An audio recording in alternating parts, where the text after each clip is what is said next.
It looks like a prison, but it's not. You can find thousands of immigrants behind bars. A facility for male detainees. President Donald Trump's crackdown on illegal immigration means more and more undocumented immigrants are behind bars.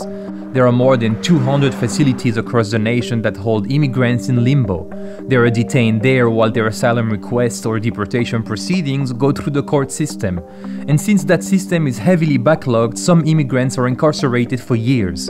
From 1994 to 2017, the number of immigrants detained, sometimes measured by number of prison beds, has jumped by 500%, from less than 7,000 to more than 40,000.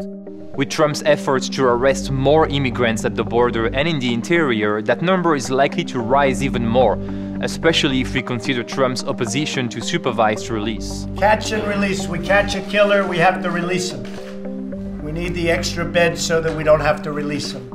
In its 2019 budget, the White House requested money to bring the current number of detention beds to more than 50,000, but Congress declined. And in October, the administration put out preliminary requests to contractors for potential new detention centers around the Midwest. Most inmates are held in facilities operated by private companies, and the more immigrants these for-profit companies detain, the more money they seem to make.